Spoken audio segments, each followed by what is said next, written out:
Good morning, students. Today we are going to read another very important question in the topic of Hazrat Umar Raziyallah Anha in the subject of Islamiyat. And the question is, write a note on the fall of the Jerusalem. So we are going to start. Concentrate yourself. After the Battle of Yarmouk, Muslim forces spread out in all directions in Jordan and captured key areas to pave the way to Jerusalem. The city of Jerusalem, held sacred by Jews and Christians, was strongly fortified and was protected on all sides by deep valleys. Muslims laid siege to Jerusalem in the severe winter. Amr bin As, the Muslim commander, wrote to Abu Ubaidah for reinforcements. When the reinforcements arrived, the citizen of the city lost heart and offered surrender if the Caliph himself would come and receive the keys of the city.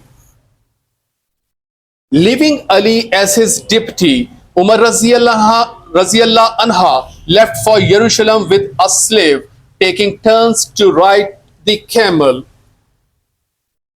When he arrived, a treaty with the citizens was drawn up, guaranteeing security of life, safety of churches and other religious buildings, etc. The citizens were required to pay jizya.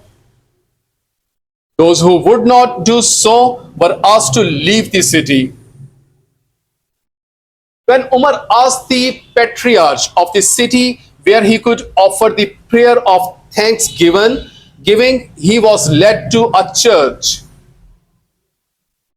Umar declined to pray in the church because he feared that he would set an example for Muslims to convert churches to mosques.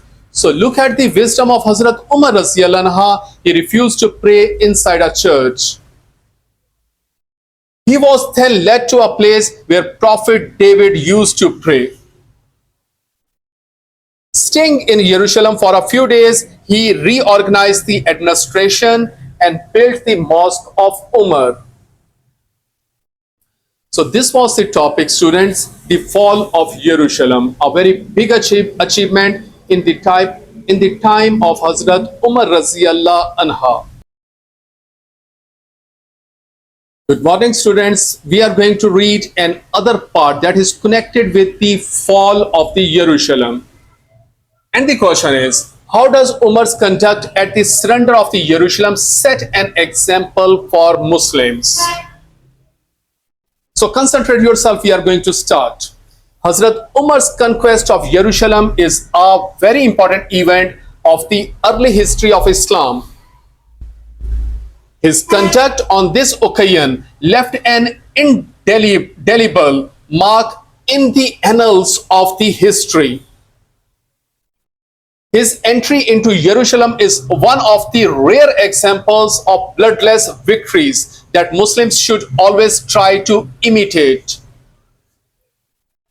His eagerness to draft a peace of treaty with the people of Jerusalem proves that he believed in having cordial relations with the non-Muslims and did not want hostility or enmity to continue.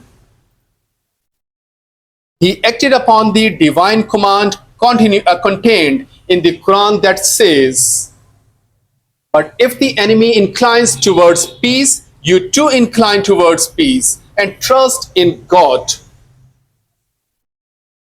Hazrat Umar Raziyallah Anha's refusal to offer prayer inside the church despite the permission granted by Sophronius, the patriarch, also guides Muslims in the art of winning and ruling the hearts of enemies without using force. The Quran in this regard warns them in this verse, "O you who believe, let not the hatred of others, enemies, etc., to you make you swerve to wrong and depart from injustice. Be just, that is next to piety." Muslims should learn and follow the lessons of the tolerance and respect for temples, churches, and synagogues. They should demonstrate generosity of the heart and shun arrogance and pride whenever they make an achievement. Their goal should be the pleasure of God, not personal enmity in case of getting a victory. So this was the question, students. This is one of the very important questions that has come many times in the past papers, in the past years. So read this question again carefully.